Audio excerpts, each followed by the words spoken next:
Assalamu dear student. Today our lecture is 35 and our topic is Bill of Exchange. आज हम bill of exchange के बारे में आपको बताएंगे कि बिल ऑफ एक्सचेंज के अंदर क्या क्या चीजें होती हैं, क्या क्या चीज पॉइंट हम डिस्कस करते हैं और उसके अंदर कितनी पार्टियां इन्वॉल्व होती हैं और बिल ऑफ एक्सचेंज किस सिचुएशन में हम बनाते हैं। First of all we discuss what is bill of exchange. Bill of exchange is an unconditional order in writing by one person to another person, signed by the person given it, requiring the person to whom it addressed to pay on demand or at a fixed or determined in future time a certain sum of money or to be ordered of a specified period or to the bank। इसके अंदर हम आपको ये बताएंगे कि ये एक मशरूत हुक्मनामा होता है, बिल ऑफ एक्सचेंज होता है, जो कि लिखने वाला अपने दस्तखतों से किसी दूसरे शख्स के नाम जारी करता है। इसमें दूसरे शख्स को हिदायत की जाती है कि वो लिखी हुई रकम इंदल तलब या मुअय्यना मुद्दत के बाद, यानी कि after the specific period of time, he will pay him और टू अ पर्सन टू पे। इसमें यह है कि वो जो रकम होगी, इंदल तलब का मतलब है कि जिस वक्त वो चाहेंगे या जो मुद्दत मखसूस होगी उसमें उस शख्स को रकम पे की जाएगी या फिर जिसको वो कहेगा उसको पे की जाएगी। ये हमारा है बिल ऑफ एक्सचेंज। फिर हम ये देखते हैं कि बिल ऑफ एक्सचेंज के अंदर हमारे पास कितनी पार्टी इन्वॉल्व होती है।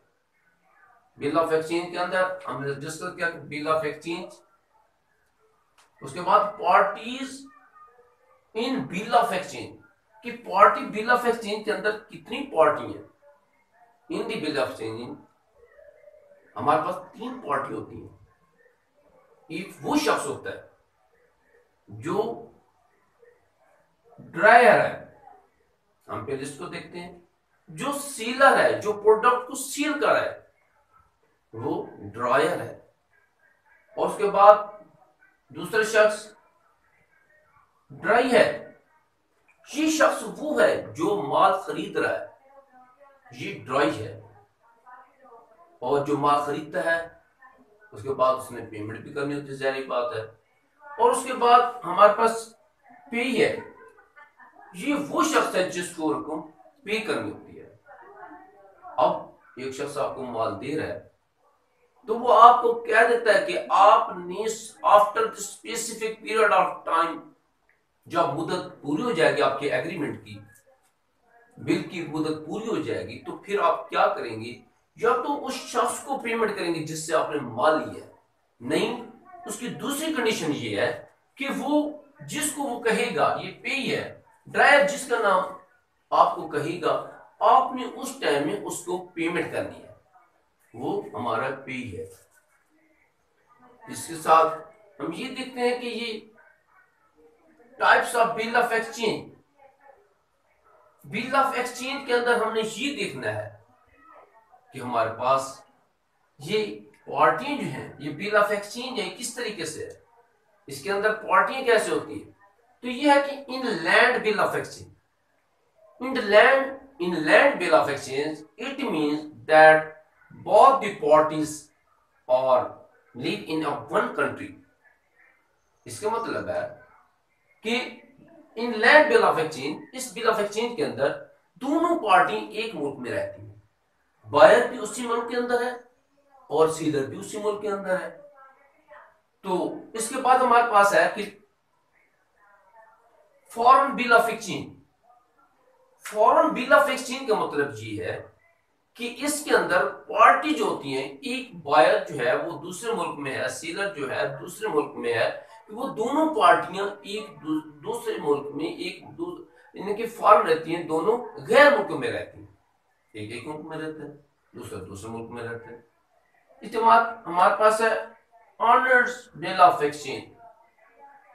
ऑनर्स बिल ऑफ एक्सचेंज का मतलब ये है कि जब एक हमने ड्रायर ने माल सेल किया और दूसरे ने ड्राई ने लिया, उसके बाद जब मुद्दत पूरी हो जाती है तो वो ड्रायर अपनी रकम वसूल कर लेता है, ये ऑनर्ड बिल ऑफ एक्सचेंज है।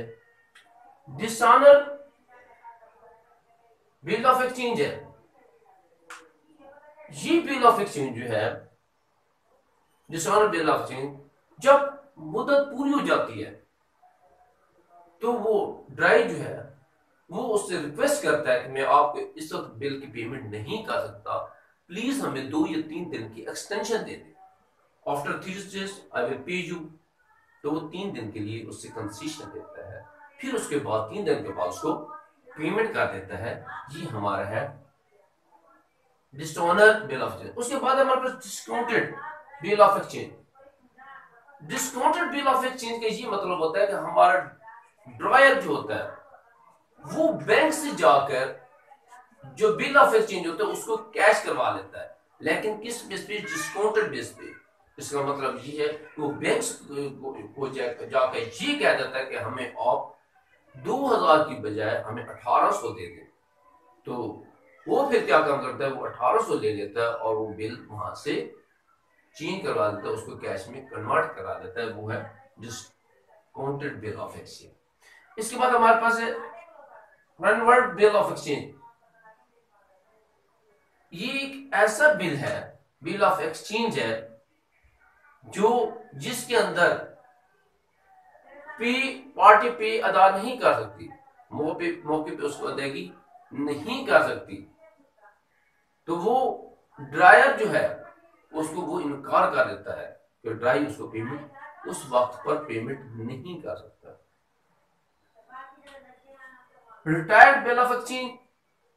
रिटायर्ड बिल ऑफ एक्सचेंज का मतलब है कि जब वक्त पूरा हो जाता है, बिल ऑफ एक्सचेंज का वक्त पूरा हो जाता है, उससे पहले ड्राई क्या काम करता है, वो कहता है कि मैं आपको पेमेंट कर देता हूं, वक्त से पहले, मैच्योरिटी से पहले बिल की पेमेंट कर देता है। उस पे फिर वो क्या कहते हैं, रिबेट हासिल करता है, छूट हासिल करता है। तो छूट हासिल करके वो उस अमाउंट की उसको पेमेंट कर देता है ड्रायर को। उसके बाद हमारे पास है endorsed bill of exchange. Endorsed bill of exchange जो है, ये एक ऐसा बिल है जो ड्रायर बिल ऑफ एक्सचेंज को किसी दूसरे के शख्स को इश्यू कर देता है, किसी दूसरे शख्स को बिल ऑफ एक्सचेंज किसी दूसरे शख्स को इश्यू कर देता है। तो ये हमारे पास है डिस्क्लोजर बिल ऑफ एक्सचेंज। इसके बाद हमारे पास एक दूसरी चीज आ जाती है कि अकोमोडेशन बिल ऑफ एक्सचेंज। ये बिल जो है ये किसी बगैर फिरोख्त और सेल के, परचेज और सेल के अलावा जारी किया जाता है। इसमें कारोबारी शख्स दूसरे शख्स के लिए एक हुंडी पर वो डिस्काउंट लेके जारी कर देता है, वो उसको डिडक्ट करवाता है, कुछ न कुछ रकम देके बाकी रकम हासिल कर लेता है, जिसको बट्टा भी कहते हैं। बट्टा देके वो रकम हासिल कर लेता है, जहां उसने 3000 लेना था वहां से वो 2800 लेके उस बिल को अपने आप को अकोमोडेट करके बिल की पेमेंट वसूल कर लेता है। इसके बाद हम ये डिस्कस करते हैं कि हमारे पास बिल ऑफ एक्सचेंज के बाद हमारे पास प्रोमिसरी नोट होता है। तो प्रोमिसरी नोट जो है, हम इसकी तरफ डिस्कस करते हैं कि प्रोमिसरी नोट क्या है। Promissory note is of credit instrument होता है। Promissory note is of credit instrument in which the debtor promise to pay a certain amount of to the creditor or to the fixed in future time। तो promissory note के अंदर ये होता है कि debtor जो होता है वो प्रॉमिस करता है कि वो ये मखसूस रकम उस क्रेडिटर को फ्यूचर टाइम में पेमेंट कर देगा। इसके बाद हमारे पास प्रॉमिसरी नोट के अंदर दो पार्टी इन्वॉल्व होती है। एक हमारे पास होती है ड्रायर, वही बात आ जाती है जैसे promissory note bill of exchange के अंदर ड्रायर था, उसे सेलर भी कहते हैं, जो वो अपना बिल लिखता है। इस तरीके से ये प्रॉमिसरी नोट भी ड्रायर इशू करता है। तो इसके बाद हमारे पास ड्राई है, ये परचेज करने वाला है, माल लेने वाला है ड्रायर से, और ये मखसूस टाइम के बाद ड्रायर इससे पैसे स्पेसिफिक पीरियड के बाद इन अ फ्यूचर टाइम वो रकम वसूल करेगा। तो इसमें थोड़ा हम डिस्कस कर रहे थे promissory note and bill of exchange के डिफरेंस के बारे में, कि बिल ऑफ एक्सचेंज और प्रॉमिसरी नोट के अंदर क्या क्या फर्क है। उसके अंदर पहला फर्क यह है कि bill of exchange contains an order to pay. Bill of exchange जो है वो एक ऑर्डर है कि वो रकम को स्पेसिफिक टाइम पर पेमेंट करे। लेकिन प्रॉमिसरी नोट जो होता है इज अ प्रॉमिस टू पे, वो एक प्रॉमिस होता है कि वो रकम को पे करे। उसके अलावा in the bill of exchange we define there are three parties, ये ड्राई है, ड्रायर है और पे है।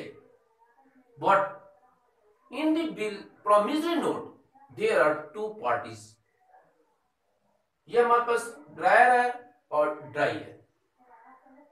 इसके बाद bill of exchange unconditional order होते हैं to the drawee for payment.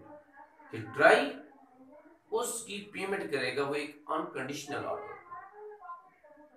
In the bill of in the promissory note it is a promise by the maker to the payee, कि वो उसकी पेमेंट करे, रकम की पेमेंट करे, वो एक प्रॉमिस ले जाता है। इन the bill of exchange acceptance is must. Bill of exchange के अंदर जो पे होता है, जो ड्राई होता है, उसके लिए जरूरी है कि वो एक्सेप्ट करे, ये जरूरी है उसके लिए। लेकिन प्रॉमिसरी नोट के अंदर there is no need of acceptance. In the bill of exchange that are made drawn in a set, but in the promissory note that is not drawn in set. In the bill of exchange can be dishonored by the bank. Sorry, bill of exchange can be discounted by the bank, but promissory note cannot be discounted by the bank. तो हम देखते हैं कि promissory note और bill of exchange के अंदर हमारा difference है।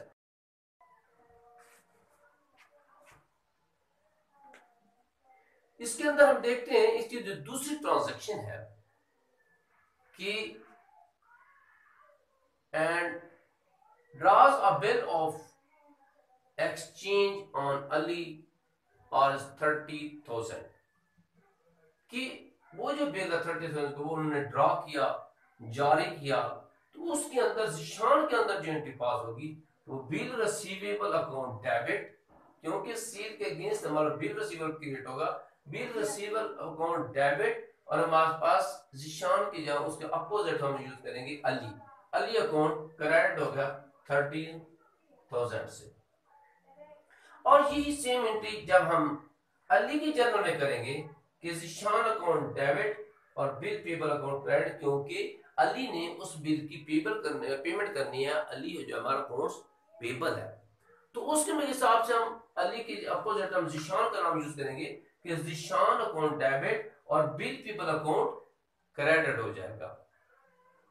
तो इसके बाद ये 30,000 से ये एंट्री पास होगी। और उसके बाद हम ये देखते हैं कि एड 3 मंथ, 3 महीने का एग्रीमेंट था, जब 3 महीनों से कंप्लीट हो जाएंगे तो वो क्या होगा, at the 3 month it was accepted by the Ali and return to Zeeshan. कि एग्रीमेंट बिल ऑफ एक्सचेंज में कंप्लीट हो जाता है कि ज़ीशान, अली ने ज़ीशान को पेमेंट करनी है 30,000, वो टाइम पीरियड पूरा हो गया है और वो उसको वो पेमेंट करेगा on the due date Ali. तो ऑनर हिज एक्सेप्टेंस, क्योंकि अली ने उसकी एक्सेप्टेंस को कबूल किया और उसके बाद वो उसकी पेमेंट करेंगे। तो उसके लिए हम ये देखेंगे कि कैश अकाउंट डेबिट और बिल रिसीवेबल अकाउंट क्रेडिट हो गए। जब वो उसका एग्रीमेंट मैच्योर हो जाएगा तो उनको वो पेमेंट करनी पड़ेगी। जब पेमेंट करेंगे तो ज़ीशान के पास कैश आ जाएगा कि कैश ज़ीशान के अकाउंट में कैश जब आएगा तो ज़ीशान का अकाउंट कैश से डेबिट हो जाएगा, 30,000 से कैश डेबिट, और बिल रिसीवेबल जिसको हमने डेबिट किया था वो क्रेडिट जो होगा 30,000 से। उसके बाद अली के अकाउंट में क्या हो गया, अब अली ने पेमेंट कर दी है। जब अली ने 30,000 की पेमेंट की है तो वो जो ट्रांजेक्शन पास होगी कि वो Ali paper account bill people debit और कैश अकाउंट क्रेडिट जो होगा 30,000 से। क्या एग्रीमेंट बिल ऑफ एक्सचेंज का एग्रीमेंट कंप्लीट हो गया तो उसके बाद जो होगा वो बिल पेपर, अब क्या हो गया, अली ने ज़ीशान को पेमेंट कर दी है। तो जब पेमेंट किया तो क्या होगा कि उस ज़ीशान अली के पास पेमेंट पैसा चला जाएगा, कैश चला जाएगा, वो क्रेडिट हो जाएगा कि बिल पेपर, और दूसरी उसकी लायबिलिटीज में भी कमी आ जाएगी। जैसे लायबिलिटीज में कमी होती है वो डेबिट हो जाती है, इस तरीके से बिल पेपर हमारा डेबिट हो जाएगा। और कैश हमारा एसेट है, कैश में कमी होगी, जैसे एसेट में कमी होती है तो वो हमारा एसेट क्रेडिट हो जाता है। तो इस तरीके से कैश हमारा क्रेडिट हो जाएगा 30,000 से। ये हमारी छोटी सी एग्जांपल थी जिसके अंदर हमने आपको एक मिसाल दी है कि बिल ऑफ एक्सचेंज किस तरीके से हम करते हैं, सील करते हैं, एक पार्टी सील कर रही होती है, दूसरी परचेज कर रही होती है, उसके अंदर एक एग्रीमेंट होता है, एग्रीमेंट के अंदर हम रिटर्न जो बिल ऑफ एक्सचेंज देते हैं 3 मंथ का, इसके अंदर 3 मंथ है, 3 मंथ के बाद वो जो एग्रीमेंट होता है वो मैच्योर हो जाता है। मैच्योर होने के बाद एक्सेप्ट, उससे पहले एक्सेप्टेंस होती है, एक्सेप्टेंस के बाद जब मैच्योर हो जाता है उसको उसके हिसाब से पेमेंट की जाती है। ये हमारी छोटी सी एग्जांपल थी। तो अगर किसी किस्म का आपको लेक्चर के दरमियान कोई ऐसा क्वेश्चन, कोई ऐसा पॉइंट क्लियर नहीं होता तो आप हमें कमेंट्स किया करें, कमेंट्स में हम आपको लाजमी जवाब देंगे। तो मुझे उम्मीद है कि इस टॉपिक की आपको समझ आ गई होगी। अगर फिर भी किसी स्टूडेंट को इसमें कोई अंदर कोई प्रॉब्लम है, कोई मसला क्रिएट होता है तो आप हमें लाजमी कमेंट्स करें, हम आपको सेटिस्फाई करेंगे। इस वक्त के लिए मैं आपसे इजाज़त चाहता हूँ। अल्लाह हाफिज़।